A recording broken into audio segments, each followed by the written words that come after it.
नमस्कार दोस्तों, आप देख रहे हैं हिट फिट न्यूज़ टीवी और मैं हूं हरनाम सिंह बड़वाल।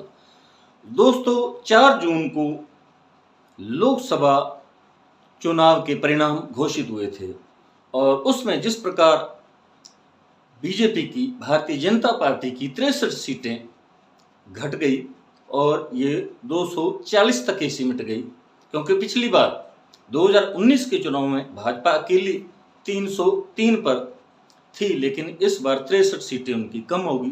तभी से भाजपा के जितने भी दिग्गज नेतागण हैं, स्वयं प्रधानमंत्री मोदी, गृह मंत्री अमित शाह, रक्षा मंत्री राजनाथ सिंह वगैरह वगैरह, सब बहुत ही बौखलाहट में थे, क्योंकि अब पिछले 10 साल के अंदर जिस प्रकार मोदी जी और शाह ने अपनी तानाशाही की,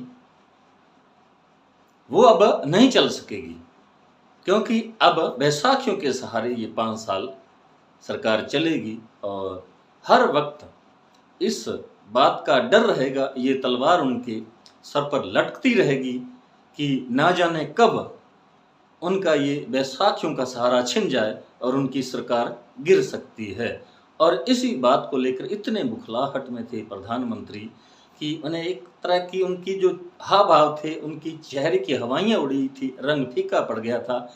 4 जून को जब रिजल्ट आया तो एनडीए की वैसे जीत हुई, 293 सीटें थी, और दिल्ली के भाजपा कार्यालय में जब वहाँ प्रधानमंत्री नरेंद्र मोदी पहुँचे तो उनका चेहरा देखने लायक था और इतना उनकी मायूसी थी चेहरे पर, और साफ पता चल रहा था कि मोदी जी को बहुत गहरी चोट लगी है। और अब कहीं ना कहीं पार्लियामेंट के दोनों सदनों में जिस प्रकार बौखलाहट में नरेंद्र मोदी तरह तरह की बयानबाजी कर रहे हैं, कभी इकोसिस्टम को धमकी दे रहे हैं, तो साथियों मैं आपको बताना चाहूँगा इकोसिस्टम के पीछे उनका मंतव्य था, उनका क्या नैरेटिव है, ये अभी से सामने आ चुका है। उनका मतलब था इकोसिस्टम से कि जो स्वतंत्र आज़ाद पत्रकार हैं, जिन्हें कभी उन्होंने सत्ता में आते ही उन नेशनल टीवी चैनलों से बाहर का रास्ता दिखा दिया था, क्योंकि वो सत्ताधारी पार्टी भाजपा से सवाल करते थे, उनकी आलोचना करते थे।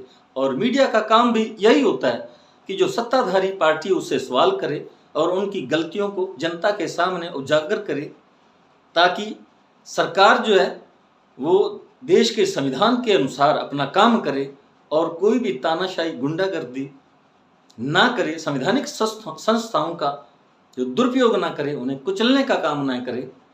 यही काम होता है सत्ताधारी पार्टी का। आम देश के जो नागरिक हैं उनकी शिक्षा, स्वास्थ्य, रोजगार की व्यवस्था करे, इसीलिए सरकार को चुना जाता है। लेकिन जब इसके बिल्कुल उल्टा काम करने लग गई भाजपा, तो अब 10 वर्षों के बाद आम देश के मतदाताओं ने उसको उसकी जगह दिखा दी। लेकिन फिर भी अगर माने तो जो विपक्ष है उसको थोड़ी शक्ति मिली है।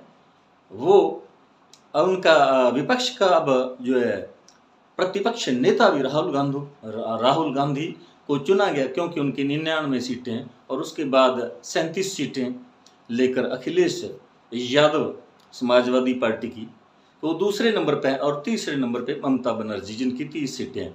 तो इस प्रकार ये तीनों दल हैं जो इनका अब पूरा दबदबा प्रभाव दिखाई दे रहा है। और मोदी जब भी अभी जो पहला सत्र चला था उसमें भाजपा के जितने भी सांसद चुनकर गए थे, उनके हाव भाव, उनके चेहरे, उनकी हवाइयाँ उड़ी हुई थी और उनके चेहरों से मुस्कुराहट गायब थी। जब प्रतिपक्ष नेता राहुल गांधी राष्ट्रपति के अभिभाषण के बाद वो भाषण दे रहे थे, उस समय उन्होंने बार बार उठकर इसका विरोध किया, लेकिन राहुल गांधी वहाँ किसी भी तरह से वो डरे नहीं, बेधड़क उन्होंने सारी जो बातें थी वो कहीं। मणिपुर के बारे में भी उन्होंने ये बात कही कि मोदी जी को मणिपुर क्यों नहीं दिखाई देता, क्या मणिपुर हिंदुस्तान का, भारत का हिस्सा नहीं है।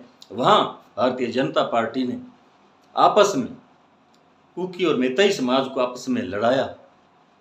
इसी प्रकार यूपी और पूरे देश के अंदर जो नफरत फैलाई, देश का जो भाईचारा उसको खत्म किया, सौहार्द जो है उसको खत्म किया। ये नफरत की राजनीति जो भाजपा करती है, इस पर खूब राहुल गांधी ने चुटकियां लेकर बातें की। हालांकि उन्होंने बीच बीच में इंग्लिश के अंदर अंग्रेजी में भी अपनी स्पीच को जारी रखा और हिंदी में भी बोले। और जितने देवी देवता हैं, धार्मिक स्वतंत्रता है, क्योंकि देश के अंदर प्रजातंत्र है, लोकतंत्र है, डेमोक्रेसी है, और उस हिसाब से प्रत्येक धर्म के रहने वाले लोग हैं हिंदुस्तान के अंदर, और वे आज़ाद हैं, अपने अपने इष्ट की पूजा अर्चना करते हैं, अपने धर्म के बारे में जो भी उनकी क्रियाएं होती वो करते हैं, उस पर किसी प्रकार की कोई पाबंदी नहीं है। लेकिन जिस प्रकार मोदी जी ने 10 वर्षों के अंदर नफरत फैलाई, सभी धर्मों को आपस में लड़ाया, बांटा लोगों को, तो इस पर खूब राहुल गांधी ने मजे लिए और भाजपा को आड़े हाथों लिया। और मोदी जी जो चुपचाप बैठे देख रहे थे, और उन्होंने जब, यानी राहुल गांधी ने जब कहा कि भाजपा किसी भी सूरत में हिंदू नहीं है, आरएसएस हिंदू नहीं है, प्रधानमंत्री जो है मोदी जी वो हिंदू नहीं है, क्योंकि हिंदू जो होता है उसका काम ये नहीं होता कि वो नफरत फैलाए, भाईचारे सौहार्द को खत्म करे, लोगों को आपस में लड़ाए भिड़ाए। क्योंकि हिंदुस्तान की जो विचारधारा है, स्लोगान है वसुधैव कुटुंबकम, यानी पूरी दुनिया के अंदर जहाँ कहीं भी लोग रह रहे हैं, तो ये पूरा मानवता ही सबसे बड़ा धर्म है, इंसानियत ही सबसे बड़ा धर्म है, और सबको मिलजुल कर रहना चाहिए, भाईचारे के साथ रहना चाहिए। और आपको गुजरात में हराएंगे इस बार। आप लिख के ले लो, लिख के ले लो, आपको ऑपोजिशन इंडिया गठबंधन गुजरात में हराने जा रहा है। The Prime Minister, of course, who has a direct connection with God, Paramatma speaks to Modi ji's Atma directly. Unlike with all humans, we are all biological. We are born, we die, but the Prime Minister is a non-biological being. एक दिन प्रधानमंत्री 8 बजे कहते हैं, पता नहीं fine tuning हो गई भगवान के साथ, डायरेक्ट मैसेज भगवान। सर ने बोला है, सर प्रधानमंत्री ने ये बोला है, ये मैं नहीं बोल रहा हूं, प्रधानमंत्री ने बोला है कि मेरा डायरेक्ट कनेक्शन है भगवान के साथ।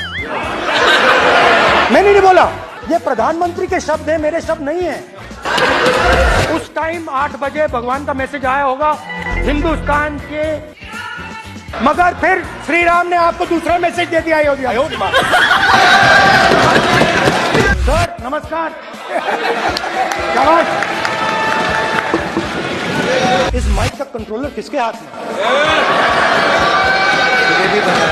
आपने देखा मैंने अयोध्या शब्द यूज किया और माइक ऑफ हो गया। नो, नरेंद्र मोदी ने टेस्ट किया, क्या मैं अयोध्या से लड़ जाऊं? और सर्वेयर्स ने कहा, हिंदुस्तान के अंदर रहने वाले जितने भी लोग हैं, चाहे वो किसी भी धर्म को मानने वाले हों, तो उनके जो भी पीर पैगंबर हों या गुरु संत सतगुरु रहे हों, सब ने यही कहा कि ये जो जाति धर्म ये इसी दुनिया के अंदर मनुष्य द्वारा बनाए गए हैं, गढ़े गए हैं।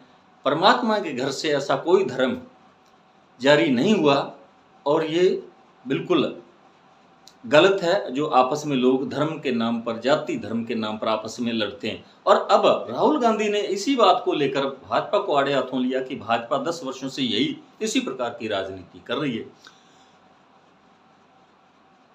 तो इसी पर तिल मिलाए मोदी जी सुनते रहे, लेकिन जब उनकी दूसरे दिन बारी आई तो वो भी केवल कांग्रेस को ही आड़े हाथों लेते रहे, क्योंकि 10 वर्षों तक भाजपा सत्ता में थी और अगले 5 वर्षों के लिए फिर से सत्ता में एनडीए के जो गठबंधन है, एनडीए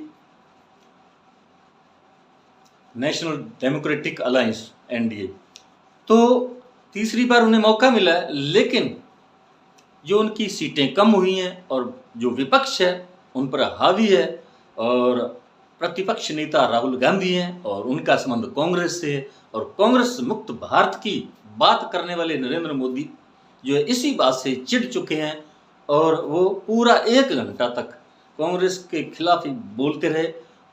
और मुर्दे उखाड़ते रहे। कभी वो नेहरू को ले आते हैं अपने भाषण में, कभी वो राजीव गांधी को, कभी इमरजेंसी को, कभी किसी को, कभी किसी को, क्योंकि उन्हें पता है, वो भली भांति जानते हैं कि कांग्रेस पार्टी का एक लंबा इतिहास है और उसका मुकाबला वो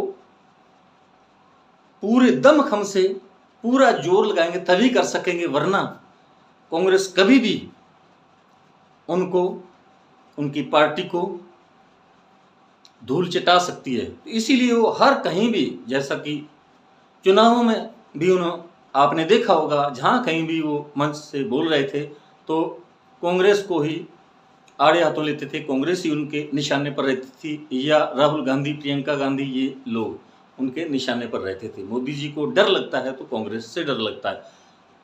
और साथियों, आपने देखा होगा राहुल गांधी जब बोल रहे थे तो उनके तेवर देखने लायक थे, क्योंकि राहुल गांधी एक ही बात को बार बार दोहरा रहे थे। वो कह रहे थे कि डरो मत और डराओ मत, ये हिंदू धर्म का जो है असली सार है, लेकिन इससे भाजपा का कोसों दूर तक कोई नाता, कोई रिश्ता नहीं है, क्योंकि भाजपा यही काम कर रही है जब से वो सत्ता में आई है।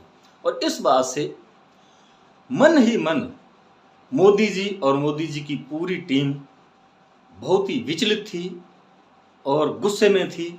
और दूसरे दिन मोदी जी इसी बात को लेकर राहुल गांधी पर बरसे, कांग्रेस पर बरसे, विपक्ष पर बरसे, और उन्होंने निहायत एक घटिया शब्द बोला कि इनको जनता ने तीसरी बार भी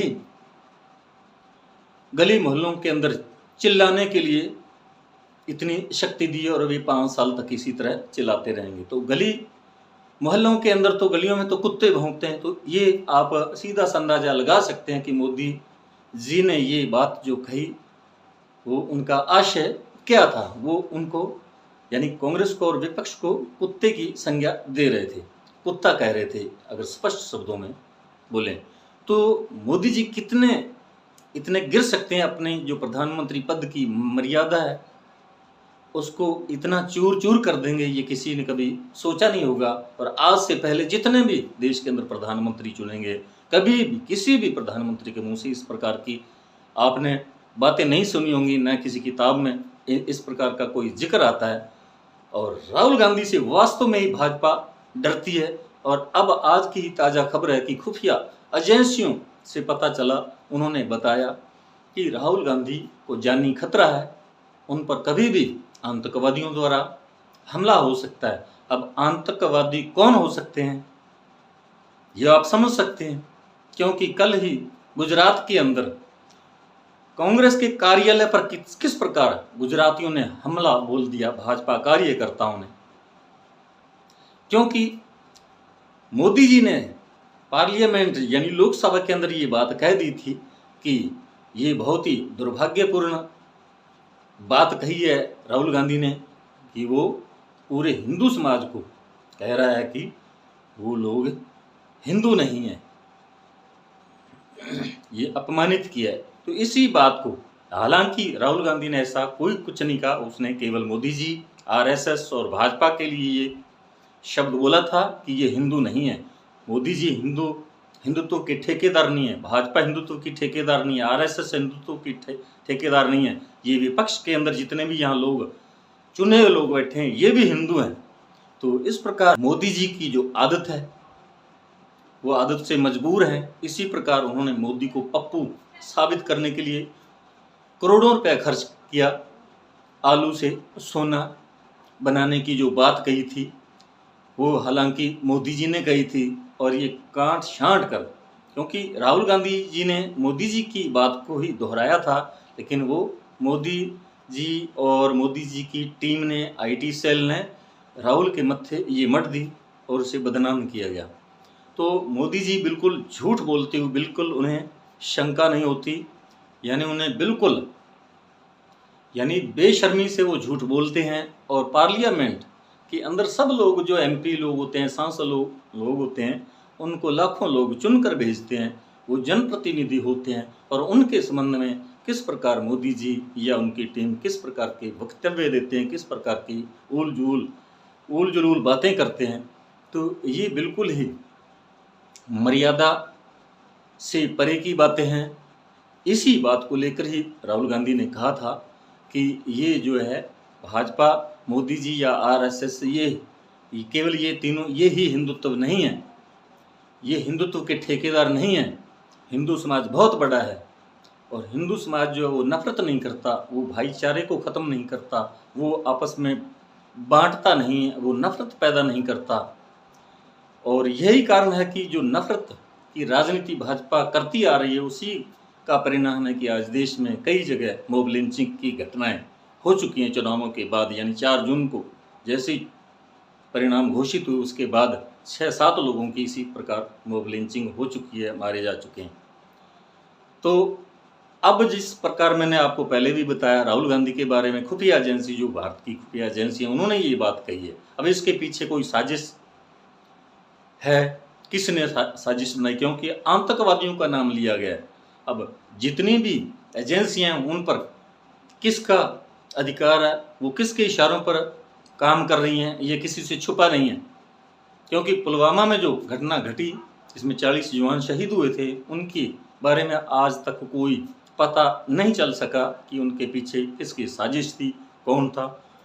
और जिन लोगों के, जिन परिवारों से वो फौजी शहीद हुए थे, वो सीधे सीधे मोदी और अन्य गृह मंत्री अमित शाह पर आरोप लगा रहे हैं कि ये इनकी साजिश थी, ये चुनावों को देखते हुए ये प्री प्लान था और ये एक साजिश थी जो केंद्र की सरकार ने बनाई थी और उसी के कारण इस प्रकार की ये मौतें हुई हैं। ये जो पीड़ित परिवार थे जिनके शहीद हो चुके हैं फौजी, उनके परिवार इस प्रकार के आरोप लगाते रहे। अब ये जो आतंकवादियों का नाम लिया गया कि आतंकवादी संगठन है जो राहुल को ख़त्म करना चाहते हैं, तो राहुल ने ऐसा कौन सा गलत काम किया? उन्होंने तो भाईचारे की बात की है, भारत जोड़ो यात्रा उन्होंने निकाली, भारत जोड़ो न्याय यात्रा उन्होंने निकाली। वो तो हमेशा भाईचारे के पुजारी रहे हैं। वो अगर उनकी जो राजनीतिक, उनके जो प्रतिद्वंदी हैं, भाजपा है या भाजपा के नेता हैं, कार्यकर्ता हैं, उनके विरुद्ध तो वो बोलेंगे, क्योंकि जो प्रतिद्वंदी पार्टी होती है वो अपने प्रतिद्वंदी पर हमला बोलती रहती है। ये तो एक राजनीति है इस प्रकार की। अब राहुल गांधी के बारे में इस प्रकार की जो बातें निकल कर आ रही हैं, क्योंकि संसद में जो कुछ हुआ उसके बाद निचले निम्न सदन है जो, उसके अंदर किस प्रकार की, राज्यसभा के अंदर किस प्रकार मोदी जी बोल रहे थे, तो इन चीज़ों से पता लग रहा है कि भाजपा बहुत ही बौखलाहट में है और सबसे ज़्यादा उनके निशाने पर राहुल है और राहुल को वो पचा नहीं पा रहे हैं, वो बर्दाश्त नहीं हो रहे हैं राहुल गांधी।